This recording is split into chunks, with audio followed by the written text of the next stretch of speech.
తెలంగాణ రాష్ట్ర వ్యాప్తంగా మున్సిపల్ ఎన్నికల్లో భాగంగా ఈరోజు దుబ్బాకలో ఉన్నాం. దుబ్బాకలో 4వ వార్డు అభ్యర్థి అధికం బాలకిషన్ గౌడ్ మనతో ఉన్నారు. ఆయన అడిగి తెలుసుకునే ప్రయత్నం అన్న చెప్పండి, మీ ప్రజల్లో ఎట్లా ఉంది, బీఆర్ఎస్ స్పందన ఎట్లా ఉంది మీ వార్డులో? మా దుంపలపల్లి వార్డులో 4వ వార్డులో నేను బీఆర్ఎస్ అభ్యర్థిగా కంటెస్ట్ చేస్తున్నాను. ప్రతి ఇంటికి వెళితే అక్కా చెల్లెళ్ళు అన్నదమ్ములు చాలా మంచి కడుపులో పెట్టుకొని మేము చూసుకుంటాం. మేము బిడ్డ ఎందుకు తిరుగుతున్నావు, మంచి మెజార్టీతో నేను గెలిపించుకుంటాము, నీ వల్లనే మేము అన్ని ఇదివరకు లబ్ధి పొందినాము, గతంలో నీకు సర్పంచ్ చేసినావు, ఇంత పోయినసారి మున్సిపల్ వైస్ చైర్మన్ చేసినావు, నీకు అనుభవం ఉన్నది, నిన్ను తప్ప మేము ఎవరిని ఎన్నుకోము, నువ్వు ఏం బాధపడకు, మంచి ఇంట్లో కూర్చో, నీకు ఎందుకు మంచి మెజార్టీతో గెలిపిస్తామని నా వార్డు ప్రజలు నన్ను చాలా గౌరవంగా ఆదరంగా చూస్తున్నారు.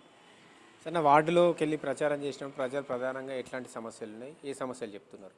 కొన్ని సీసీ రోడ్లు కావాలని చెప్పిండ్రు, కొన్ని డ్రైనేజ్ బాగలేవు అని చెప్తున్నారు, అవన్నీ కొంచెం మంచినీటి సమస్య అని చెప్పారు.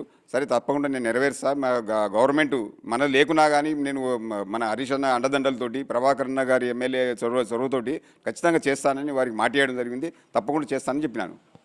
అన్న, వార్డులో కొంతమంది చాలా నిరుపేద విద్యార్థులు కావచ్చు, నిరుద్యోగులు చాలా ఉన్నారు. వాళ్ళ గురించి మిమ్మల్ని గెలిపిస్తే వాళ్ళకి ఏం చేస్తారన్న? నిరుపేద విద్యార్థులు ఉన్నారు, ఉద్యోగులు అనేది ఏం లేకుండా మంచి నాయకులు ఉన్నారు. కాకపోతే అంటే వారికి కొన్ని ఆట స్థలాలు కావాలని మా యువకులు అడిగినారు.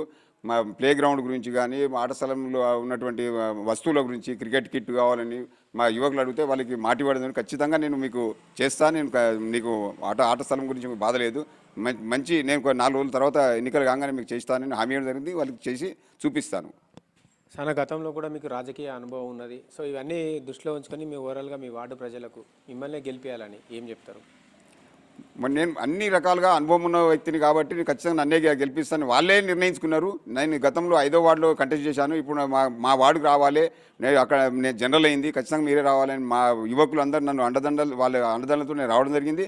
వారే నన్ను ముందుండి నడిపిస్తున్నారు. వారికి నేను నష్టం చేయడం కాదు, వారి సేవలు చాలా ఉపయోగించుకుంటాను. వారికి నేను చాలా రుణపడి ఉన్నానని కూడా నేను చెప్తున్నాను. సో ఇటు రాష్ట్రంలో కాంగ్రెస్ ప్రభుత్వం ఉన్నది, కాంగ్రెస్ కంటెస్టెంట్స్ కూడా వాళ్ళు కూడా చెప్తారు ప్రభుత్వం కాంగ్రెస్ ఉన్నది కాబట్టి కాంగ్రెస్ అభ్యర్థులనే గెలిపేయాలని వాళ్ళు చెప్తున్నారు. ఇటు బీజేపీ అభ్యర్థులు కూడా ఈ వార్డులో జరిగే పనులు కూడా సెంట్రల్ నుంచే ఫండ్స్ వస్తాయని చెప్పి చాలా వరకు అని వాళ్ళు చెప్తా ఉన్నారు. ఏం చెప్తారన్న వారికి? ప్రభుత్వం వచ్చి ఇప్పటికీ 2.5 సంవత్సరాలు అవుతుంది. వాళ్ళు చేసింది ఏం లేదు. 420 హామీలలో ఏ ఒక్కటి నెరవేర్చలేదు. కేవలం ఒక బస్సు ఒకటి పెట్టి ఆడోళ్ళని పెట్టి వాళ్ళు తన్నుకునేటట్టు కొట్టుకునేటట్టు చేస్తున్నారు తప్ప అందులో మగవారికి మొత్తం అవమానంగా వాళ్ళు చేస్తున్నారు. వాళ్ళకి ప్రభుత్వం కావాలని వాళ్ళు ఎందుకు చేసిరు ఆలోచన చెడ్డాలో ఆలోచనే. కాకపోతే ఏంటంటే ఒక బస్సు తప్ప వాళ్ళు చేసింది ఏం లేదు. మహిళలకు 2000 పింఛన్ 4000 చేస్తా అని చెప్పిండు, ఒంటరి మహిళలకు 2500 ఇస్తా అని చెప్పిండు. అంతేకాకుండా వాళ్ళు ఏది కళ్యాణ లక్ష్మికి తులం బంగారం ఇస్తానండు, అది లేదు. ఇంతవరకు నిరుద్యోగ భృతి లేదు. విద్యార్థులకు స్కూటీలు కూడా ఇవ్వలేదు. అన్నీ దొంగ హామీలతోటి గద్దెనెక్కిన తప్ప వాళ్ళు చేసింది ఏం లేదు, శూన్యం.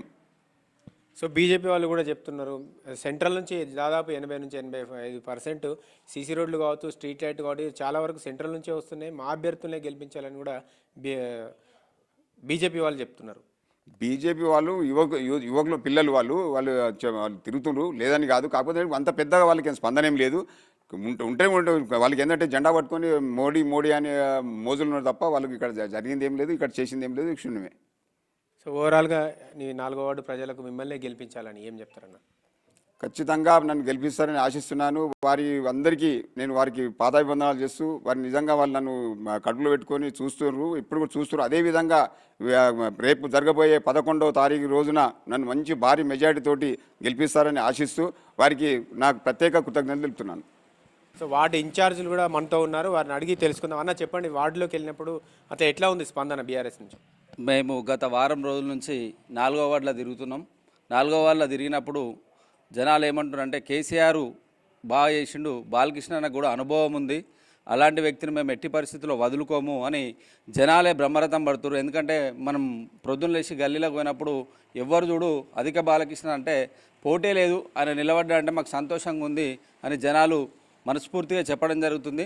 అదేవిధంగా మన చెల్లాపూర్లో కూడా 240 ఓట్లున్నది. బాలకృష్ణ అన్న వచ్చిందంటే ఆయనకు బాగా అనుభవం ఉంది, ఇంతకుముందు మున్సిపల్ వైస్ చైర్మన్గా వాళ్ళ మేడం చేసింది కాబట్టి ఆమె కూడా అనుభవరాగ్యురాలు కాబట్టి మాకు చాలా సహకరిస్తుందని ఆశతో చూస్తున్నాం.